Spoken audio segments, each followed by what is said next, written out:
Hey Joe, how are you? Not too bad. How you doing? Rainy, damp. Yeah. I can feel it in my bones. It's not good. Yeah, not a fan. Joe, I know I have arthritis as well. That's how I know when it's the humidity's not where it needs to be. Joe, let's start with the latest poll and the governor. Mm-hmm. What are your thoughts? I know that Richie Torres has sort of come out swinging. Yeah, I mean, I guess it wasn't the worst news for Hochul, right? Her disapproval rating is getting a little bit better each time. I think in the last 3 polls, it's crept up. It's still not great, obviously. I think she's still underwater. And you can see from those polls, Richie has a long way to go for name recognition. His unfavorables aren't bad, but they're just, the numbers are very low. He's got to get his name out there a little bit more. But does it invite, or do you now, it's like people are seeing sort of the wind in her sails, or the needle moving in the right direction where it may deter someone from even considering it? I think her unfavorables still are not going to deter, the likes of like Richie Torres or Mike Lawler. It's inching up there, which is good for her. But I don't think it's at a point where people would be scared to take her on. I think you can see that in all the rhetoric coming out from Richie and Mike pretty regularly, attacking her. Joe, what does it mean? What do you, just again, this is a lot of speculation and what you're hearing and seeing. What do you think former Governor Cuomo does? That's a great question. What's your gut telling you? It's tough. My gut is very conflicted. It's just kind of what's on everyone's mind. It's crazy how much oxygen this is eating up when nothing's even happened yet. So I think, I don't know. We hear mayor, we hear governor. I'm just not sure. My gut's not settled at this point. For a while, it was very noisy, right? Congestion pricing. He was writing op-eds. He was churches, and now it seems quiet. It seems quiet, but we get like random polls every now and then. Like there's stuff pops up. Like there's still a lot percolating, I think, below the surface there for sure. Joe, thoughts on the sort of the candidates so far? There's been a handful of forums, right? Mm-hmm. Transportation Alternatives, or Riders Alliance, I'm sorry. Mm-hmm. And there was a housing forum. Kirsten John Foy had his forum. What's your sense in terms of like the different candidates, right? There's a very crowded field. Yeah. Who do you, based on what you've seen again and reading and hearing, who's impressed you the most? I mean, I don't know if I find people impressive or a lot of people think Zoran has come out. I think he's a very skilled communicator for sure. I think some of the videos of him interviewing some of his constituents about why they voted certain ways. I think it just shows he does seem very natural on the stump, I would say. I just find his candidacy particularly interesting because of the way it affects Brad Lander's candidacy.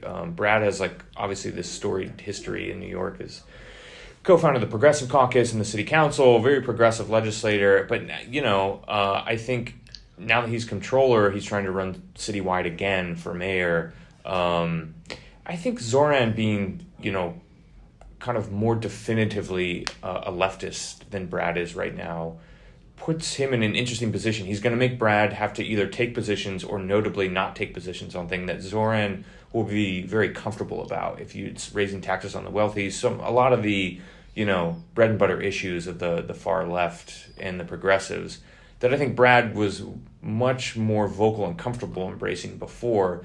But now, if he's trying to win citywide, I just think he has to try and win over a broader constituency. So there's, I think, just more care being taken about the positions that he stakes out.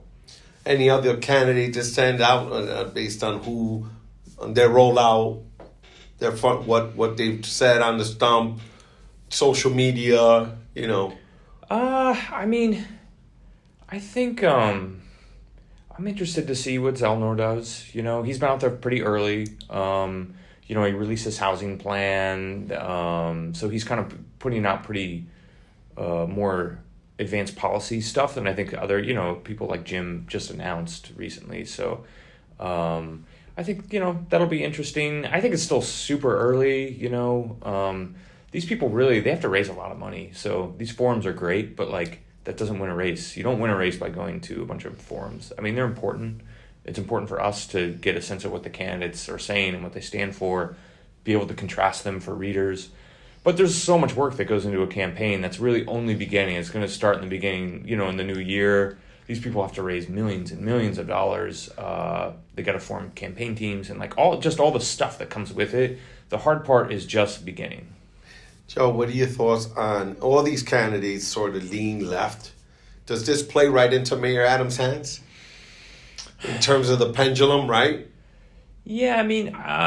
it seems like people want moderate, right? Yeah. Hence, everyone's running away from the label, progressive or left, right? No, I totally agree that with says that's telling. Yeah. Does this say, hey, all of you cancel each other out and right into a second term? I think you have to remember that Eric Adams did not win by a huge margin. And there was the coalition that was opposing him, which was largely made up of like these traditional voter-rich areas of the Upper West Side and Bronx, Brooklyn. Those voters came, they came within like a point of electing Catherine Garcia. It was a very close race. So I don't think the mayor can take that for granted. I think those areas are still going to be farther to the left than the mayor's coalition, which is, the sort of multi-ethnic Southeast Queens, Bronx, Latino, Black, sort of middle-class homeowner coalition. And the mayor just has a lot of problems right now. So I think, look at his polling numbers. They're not great. I know, but Joe, you don't think that, based on what you're seeing, they just got the city of yes, considering all the issues with the council, right? Yeah. And that's a big package of things and change in policy, which required a lot of people in Southeast Queens and these homeowner communities to vote a certain way to get it over the finish line. But those people voted against it mostly. I get it. But I'm saying he still got the numbers. Considering Mastro, considering everything that went through that body was nuked. Would you say that the shit, to some extent, feels like it's being righted based on some of the resignations and the personnel changes, right? Getting something as substantive as City of Yes through a body that's been time and time again, whether it be charter, whether it be this, it's just been the party of no, because it's been a tough back and forth between the two sides. Well, I find the City of Yes super interesting because the mayor basically, all his normal allies in the Common Sense Caucus in, Staten Island and outer boroughs. Joe Borelli, Bob Holden. Yeah, Whitestone, Bob's district in like Middle Village. They all were against the plan. And so the mayor had to rely on people like Lincoln Ressler, who it's no secret he loathes him, to get this passed. It was interesting. There was a total flipping of the normal dynamics in the council. And it was undoubtedly a win for the administration. There's no question about that. The mayor and Maria Torres Springer and Dan Gorodnick and all the folks involved with that. You're never going to get a perfect plan. I covered land use for 5 years, and, what they did, that was a win, for sure. I think expunging some of the people who had, attracted the attention of federal investigators, it seems to have calmed. There certainly aren't as many stories about these people because they're not there anymore. So I do think having folks who are not getting their phones seized by the FBI in leadership positions is obviously, that's also very good for them. It's a step in the right direction. We'll see what the next poll numbers say. But he's literally facing a 5-count indictment. He's going to be running for mayor while he's facing trial in April, just before the primary. That's obviously going to bring a lot of unwanted attention to him and his campaign right before voters are going to head to the polls in June. We'll see what happens. We've written about how the election of Donald Trump might impact his case. He's replacing the federal prosecutor in Manhattan. So we'll see what happens. A lot can change. Again, just to go back to something. And just for your own, from a pure strategy perspective, seeing again that this is a crowded field of people that would be deemed progressives or left of the political spectrum. He's a moderate. Yeah. Trump's numbers grew. I mean, they grew exponentially, right? In comparison to the past, right? Latino voters, which are part of the mayor's coalition. Do you think it just makes political sense for another term for him to sort of have this, flirtatious relationship, if you call it that, with Trump. Well, I think it's politically expedient, right? I mean, just on plain political, whether acumen or whether this makes sense. I would distinguish between a general election and a Democratic primary in New York, which is right now, the mayor's running in that Democratic primary.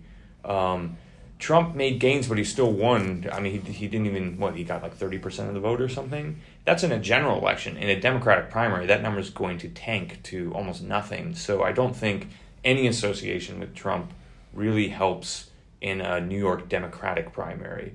And I still think the mayor's going to be a formidable candidate. He's a formidable campaigner. He's very good on the stump. He has, just the benefit of incumbency, brings something for him. And I think, sorry, I lost my train of thought. No worries. Incumbent. Well, he has money in the bank, but there's an open question about that too, which maybe we can talk about later. Yeah, that's where I'm going. Yeah. You read my mind. What does it mean, right? What is the campaign finance if he doesn't get matching funds? Is it catastrophic or just the fact that he's mayor and by virtue of being mayor, you can raise large sums of money fairly quickly? Yeah, I mean... or do you think this is like, what's your sense? It's not good. What does your gut tell you? It's not good. Like, I really don't know what the board's going to decide. They basically have... they put it out there. They're considering all this stuff. The part of the indictment in the federal case has to do with the 2025 campaign. So, there have been we've done stories about, we've called donors and they said, I didn't donate. So there are a lot of allegations and in some cases sort of proven by reporters or otherwise of straw donors. There was another straw donor case. And so the board is looking at all this stuff. What they will decide, I really don't know. It's going to happen on Monday, and I don't know what's going to happen. If he doesn't get it, and it's interesting, my colleague Jeff Colton had a story this week that the mayor's fundraiser he had in Puerto Rico, the maximum donation they were asking for is actually for someone who's not participating in the public matching program. So you can tell they're nervous about it. They're hedging their bets. And I think wisely so. I think it's very possible that they could deny him funds. If it happens, it's just a huge setback. Raising money is not, it's very time consuming. It's easier, like you said, for a mayor, but it's super time consuming and he'll have to raise a lot of it. I mean, he's eligible at this point. They've put in for something like $4.3 million they would get from matching funds. He's raised about 4 and change. He would have to basically duplicate what he's already done to get up to, the roughly seven-ish million that people use to run a mayoral campaign. So he'll be stuck with everyone else kind of doing all these fundraisers. If he does get matching funds, he can kind of sit pretty and sit back and, keep rolling out policies and try and run on his record. But I think it would just be a huge blow. Not insurmountable, but it would be a big blow if he doesn't get. How would you describe the recently, again, with changes, the relationship between the News Corps and the administration? For a while, it was tough, right? I would reading stories about the number of seats in the room, a trailer in the NYPD. Yeah. Some of the back and forth between agency folks and reporters. It was really like a serve and volley type thing. How would you say it seems like that sort of died down a bit as well? This is just from a lay person from the outside looking in. No, I think you're right. I think the sort of overt acts of hostility, and I would say that's for the NYPD trailer. It seemed like they certainly were kicking them out of the shack. And they rearranged the seats in room 9. They wanted to invite more people in there. It's fine. It didn't really change the way we do business in there. So, that's all calmed down. It didn't, like I said, it didn't affect my job. And we do have new reporters in room 9, which is great. So that's great. I would say that just the tenor is probably about the same. It's always kind of chippy between the City Hall press corps and the mayor's press office.